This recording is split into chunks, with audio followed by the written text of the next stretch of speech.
Hello Internet, I'm Jackie Fox, and I think everybody knows at least one dark unit that has seen a massive uptick in popularity recently. I mean, looking at the top 500 guilds, Sephiroth is used nearly twice as often as the next 3 or 4 closest units, which are Cloud, Kingmont, Little Ela the Bold, and Helena, the black-robed witch, and 2 of those are probably on team with Sephiroth. So yeah, Dark Fina being next, all teammates for Sephiroth. We're seeing a lot of dark, and you can tell from all these purple lines that we're seeing a lot of dark. But one unit that's been kind of surprising to me, going from, I don't know, kind of relative mediocrity, like, I'm pretty sure that these numbers are based upon, you know, where we are right now, where we are right here, because I'm pretty sure that Lemure wouldn't actually rank. I mean, look at that drop off between 9 and 10, right? I'm pretty sure she didn't rank in the top 10 any of this time.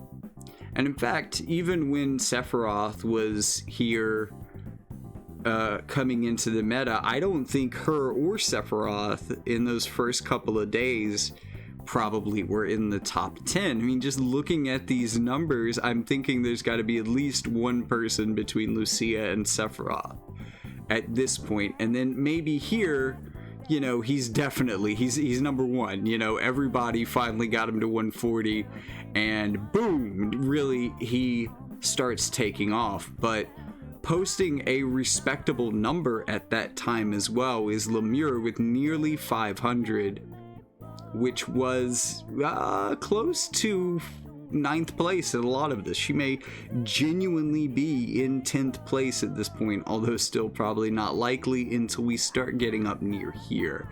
And if you actually look at the 2 lines, you will see that there are 2 lines that go up quite sharply, both of them dark, and one of them obviously leads to Sephiroth. The second line, which jumps up right after that, actually looks like it's Lucia, but if you follow Lucia's line, you'll actually see that she is above Lemure, and the reason you can't see Lemure is because she is hiding behind Joom here for whatever reason, just because they're very close in the rankings. Let's see if I can maybe, yep, there she is.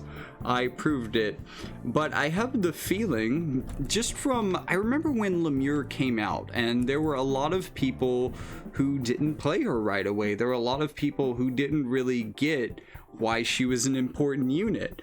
But when we look at the top 100 guilds, all of a sudden, Lemure is the second most used unit. She is the most used partner for Sephiroth by far. And this isn't even like some weird limited stuff. She is an 80 cost unit that among the most powerful guilds in the game has become, without many people even really talking about it, the preferred companion of Sephiroth. How does this happen? I mean, let's look even closer to the top. I mean, I want to see, look, she's just going to keep, let's go for the top 25. What about the top 20? Shite. Top 20. See, like the further, in fact, oh wait, it looks like other people are coming up. It looks like Lightning and Wind are coming back into it as Sephiroth is kind of coming down a little bit, oddly enough. But the closer we get to the top, the more pronounced it becomes that Lemure is the preferred partner of Sephiroth. And like, strangely enough, also Ruinstern posting very big numbers. That's also kind of surprising, but you know, if I think about the 2 units that would probably be best together with a time mage like Lemure, yeah, he seems like a very good unit. So after that long introduction showing you that there is absolutely potential for this unit that you are most likely underestimating, let's talk about why that is. Now, one thing that I want to emphasize here, as you'll notice that there's Japanese on my screen, is that even to this day, this character has not received a reincarnation in JP. And if you scroll down here to the bottom, you also notice that despite being UR unit, she does not have a limit break. So how could this be the second best dark unit in the game right now? And why did she suddenly become this? Because of Sephiroth. And I would have to say that it's probably all about this job right here. Although, to be honest with you, either of these jobs also work well with that. And I probably wouldn't pick Time Mage sub. It's really how offensive or defensive do you want to be? Or is this your offense team or is this your defense team? I think you could make arguments for Lemure on both, and you would really only change the sub job. Although you have to pick one sub job for both your offense and defense unless you're running different teams, or at least not running Lemure on both. But I think there's an argument to really going either way. So let's switch over to English, because again, nothing has changed. JP has nothing that we don't have. We have the same Lemure that they do. But that also indicates she's not getting better in the future, but she doesn't necessarily have to. Speedcast is probably really important for her. March of the Saints can also be pretty important. But also knowledge reserves, so you can stack these on top of each other, I believe. And that's going to bring your casting time down a lot, while also increasing Devitalizing Glint if you are in the offensive version of this build. Devitalizing Glint has a lot of range for her, and that's very good because hopefully she's going to be very much in the back row, and I think her playstyle really plays into that really well with the right units. So let's talk about why she's a great Sephiroth combination, and it's mainly going to be Quicken. So getting Sephiroth more turns because he has so many different varieties of AoE in his kit, or giving him more opportunities to buff and starting him in kind of an awkward position so that he gets a little bit more buff turns, so that he gets maybe Veil of Woe in, so that by the time he's gotten to people, he has enough AP to just chain with himself, essentially. There is also Guard Hasteja, which is just awesome as it is aimable. It does have a casting time, I believe, which is kind of unfortunate for it. Was that here? Yeah, it does. 280 though, it's still fast enough. I mean, it's still slow enough that some of these casts often miss at least a couple of people. It looks like it's going to hit multiple people, but then it just doesn't play out the way that you think it does. But this is probably one of the best haste or haste type abilities, other than maybe like Stars of Swiftness. But this also brings in some defense, which is helps her be more of a support because, well, we'll get into it when we start talking sub jobs. Meteor, pretty good damage on that. Single target, has a pretty good range on it as well. Stop, Farsight also has a lot of range on it and will decrease AoE resistance when it comes into play. Sometimes that's worth it. I think I usually turn this off because sometimes it stops her from buffing or doing other things that I might want her to do. The real star of this kit is absolutely Quicken for all the reasons that I've mentioned so far.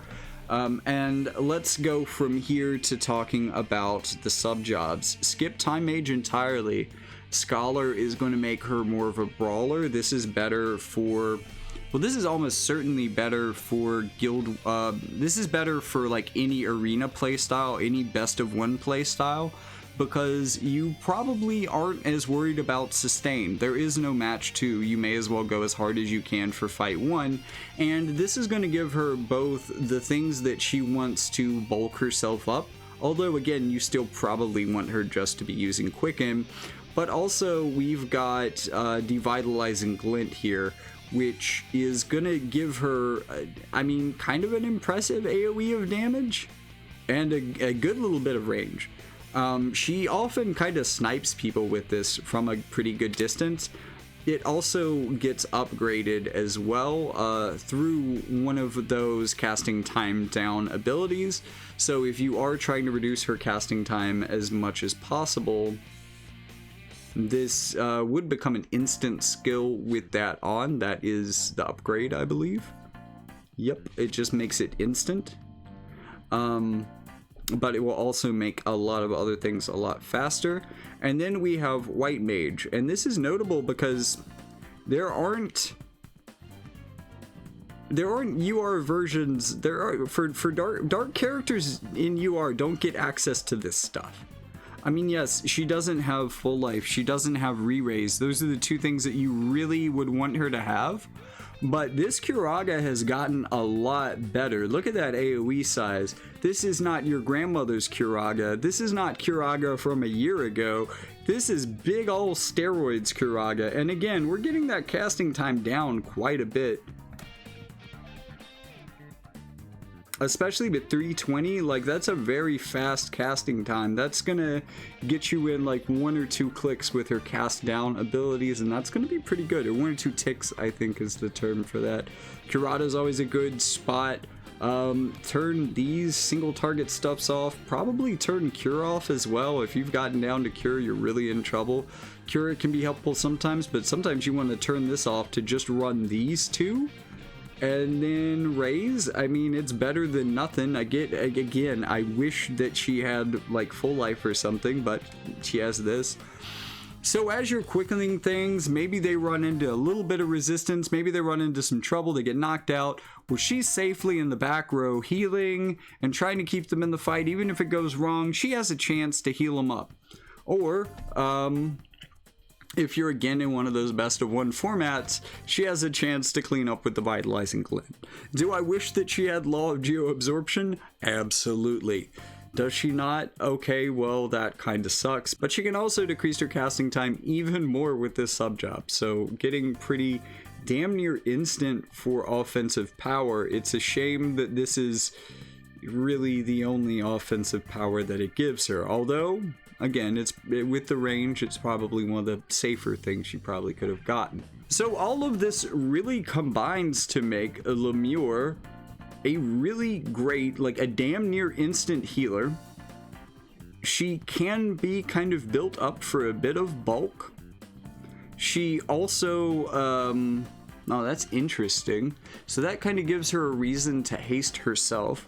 So that's another good reason to run her guard haste Ja. Because again, ideally, she's staying in the back, and she's also, unlike most other healers who might end up too close to the units that are in front of them, say the tank or the DPS, she's using Quicken. Things are separating from her, even slow things, even tanks are getting fired downfield by the power of her Quicken. So this almost ensures separation and ensures that she's going to be pretty far away, which means that one of her major weaknesses would be to ranged units, potentially missile units.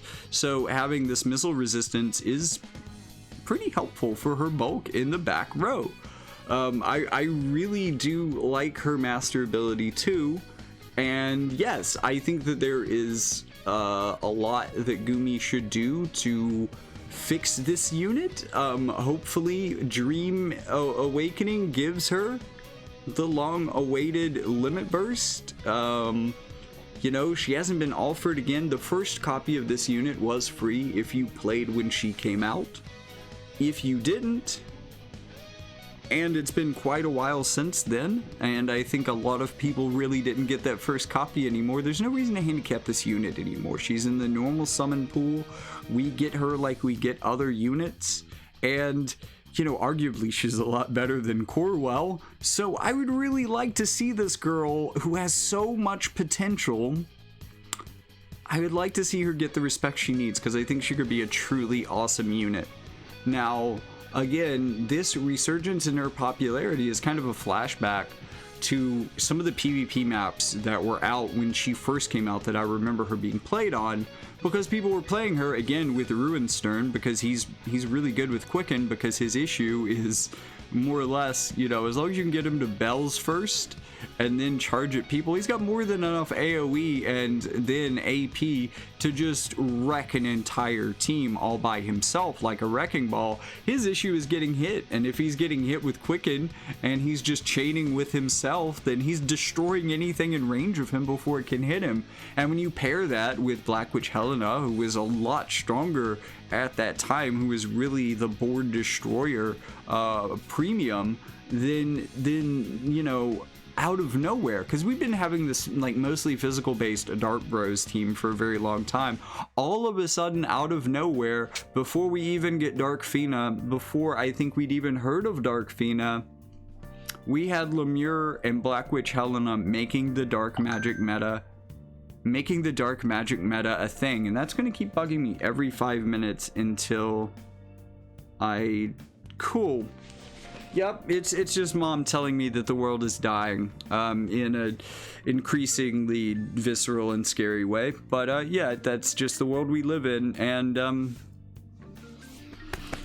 I'm getting jealous that she won't be around for another 50 years, the more she talks to me about it. But anyways, enough of that. This is why maybe you should finally consider maybe building Lemure if you have like some Sephiroth or some Runestern action that could benefit from the Quicken, or maybe benefit from a healer that's way behind them. I mean, the other advantage of Kiraga getting a diamond-shaped heal is that she can now effectively heal from one more space away, which and obviously a better breadth as well. So all of this, I think, gives her a really good synergy between her main job and between especially White Mage, and again, in an element that doesn't really have another great White Mage. I mean, I guess Little Leela, the SR, is actually seeing kind of a resurgence. At least I saw a lot of her in Limited. And let me tell you, she is an annoying White Mage because she is a very, very stubborn one. But I think that this is probably, probably the only consistent real support White Mage UR Dark unit, and she deserves some respect for that. And as I've noted in my PvP videos, because she's a healer, because she's more of a support, she might come and go in and out of the meta. This may not be the Dark unit you use all the time, but believe me, the Dark teams that utilize this girl are very powerful. In fact, I'm actually thinking, like, I have an account that 120'd her. I might run her with a, not a Sephiroth Dark team. We'll see how that goes. And in fact, I'm probably going to do that like after I record this video and just edit it in here. So I am going to assume that Editor Jackie is on that shit and just say, see you in the next one.